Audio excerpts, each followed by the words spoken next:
पुरणपोळीचा स्वयंपाक केला आहे आणि कुरोडी तळली नाही असं होतच नाही. प्रत्येक वेळेस आपण सणावाराला ही कुरोडी तळतो. तर एकदम परफेक्ट पांढरी शुभ्र अशी कुरोडी कशी बनवायची त्याची रेसिपी मी तुमच्यासोबत शेअर करत आहेत. अगदी जरी तुम्ही पहिल्यांदा कुरोडी बनवत असाल तरी हा व्हिडिओ पाहिल्यानंतर तुम्ही एकदम परफेक्ट अशी कुरोडी बनवाल. तर वेळ न घालवता आपण रेसिपीला सुरुवात करूयात. आपण 2 किलो गहू घेतलेला आहे. तो स्वच्छ निवडून घ्यायचा आहे. तो 2-3 वेळा स्वच्छ पाण्याने धुवून घ्यायचा आणि तो भिजत ठेवायचा आहे. जर आपण सोमवारी गहू भिजायला घातला असेल तर आपल्याला गुरुवारी गहू भिजवून तयार होईल. आता आणि रोज त्याचं पाणी आपल्याला बदलायचं आहे. आपण सकाळी जर गहू भिजायला घातला तर दुसऱ्या दिवशी सकाळी रोज त्याचं पाणी बदलायचं आहे. अशा पद्धतीने आता 4था दिवस आलेला आहे. 4थ्या दिवशी आपण अशा पद्धतीने गहू भिजलेला आहे. तो गव्हाचं सगळं पाणी व्यवस्थित पहिलं निथळून काढायचं आहे आणि तो एकदा स्वच्छ पाण्याने धुवायचा आहे आणि परत एकदा निथळून काढायचा आहे. तुम्ही बघू शकता आपला गहू किती चांगला भिजलेला आहे. त्यातून अशा पद्धतीने चीक येत आहे. आता हा गहू आपण धुवून निथळून काढलेला आहे. आता थोडा थोडा करून आपण तो मिक्सरमध्ये फिरवून घ्यायचा आहे. थोडासा गहू मिक्सरच्या भांड्यात घालायचा, आधी फिरवायचा आणि नंतर त्यात थोडंसं पाणी घालून परत एकदा फिरवायचा. अशा पद्धतीनेच आपण सर्व चीक काढून घेणार आहोत. तुमच्याकडे ती पुरण यंत्राची जाळी असेल तर त्यावरती अशा पद्धतीने आपण सर्व चीक हा गाळून घ्यायचा आहे. असं म्हणतात की मिक्सरमध्ये जर चीक तुम्ही बारीक केला तर लालसर कुरवड्या होतात, तर तसं काही होत नाही. त्यासाठी काय करायचं ते मी पुढं तुम्हाला व्हिडिओमध्ये सांगणारच आहे. अशाच पद्धतीने आपण सर्व गहू आहे तो मिक्सरला फिरवून घेतला आणि त्यातील चीक हा बाजूला केलेला आहे. त्यातील कोंडा आहे तो सुद्धा एका भांड्यामध्ये आपण ट्रान्सफर केलेला आहे. तुम्ही बघू शकता आपला किती घट्ट असा चीक बनवून तयार आहे. आता पाटीमध्ये कोंडा घेतलेला आहे. त्या कोंड्यामध्ये सुद्धा आणखीन चीक आहे. तो तुम्ही 2 वेळा धुवून काढू शकता किंवा 1 वेळा जरी धुवून काढलं तरी चालेल. त्यामध्ये आपण 1-2 लिटर पाणी घालायचं आहे आणि ते चांगलं मिक्स करून घ्यायचं आहे त्या पाण्यामध्ये कोंडा. आणि आपण काय करायचं आहे ते दाबून दाबून त्यातील जो राहिलेला चीक आहे तो काढायचा आहे. अशाच पद्धतीने चीक काढावा लागतो. पहिलं काय करायचं, सर्व गहूसुद्धा हातानेच बारीक करायचे. त्याला खूप वेळ लागतो आणि खूप मेहनत पण लागते. जरी तुम्ही मिक्सरवर जरी बारीक केला तरी तुम्ही एकदम पांढऱ्या शुभ्र कुरोड्या कशा बनवायच्या ते मी तुम्हाला सांगणार आहे. आता हा जो कोंडा आहे तो आपण एखाद्या शेजारी गुरं असतील त्यांना देऊ शकतो, राहिलेला कोंडा. आता जो चीक तयार झालेला आहे तो आपण एखाद्या ओढणीच्या साह्याने गाळून घ्यायचा आहे. तुमच्याकडे जर सुती कापड असेल त्यांनी जरी गाळून घेतले तरी चालेल, पण जॉर्जेटची ओढणीने चांगला चीक गाळला जातो. आणि राहिलेला कोंडा बघा तुम्ही, आपण गाळून जरी चीक घेतला असला तरी त्यामध्ये कोंडा शिल्लक आहे, तो सुद्धा आपण व्यवस्थित बाजूला काढलेला आहे. आता हा चीक आहे तो तसाच ठेवायचा आहे. 5व्या दिवशीसुद्धा आपण कुरोड्या करायच्या नाहीत. आपण कधी कुरोड्या करायच्या ते मी तुम्हाला सांगते.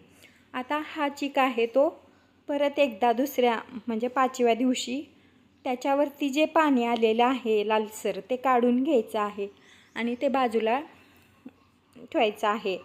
आणि राहिलेल्या चिकामध्ये अजून 2-3 लिटर पाणी घालून तो चीक तसाच ठेवायचा आहे आणि 6व्या दिवशी कुरोड्या बनवायच्या आहेत. 2 किलो गव्हापासून साधारणपणे 2 लिटर चीक बनवून तयार होतो. एवढी 2 कुकरची भांडी चीक बनवून तयार झालेला आहे. आता हा चीक 2-3 लिटर पाणी घालून आपण तसाच ठेवून द्यायचा आहे आणि 6व्या दिवशी तो शांत झाल्यानंतर त्याचं पाणी असं वरती येतं, ते पाणी बाजूला काढायचं आहे. म्हणजे एकदम आपल्याला पांढरा शुभ्र असा चीक बनवून तयार होतो. चीक यायला लागला की पाणी काढायचं थांबायचं आहे. आता बघा आपला खाली मस्त असा घट्ट चीक बनवून तयार झालेला आहे.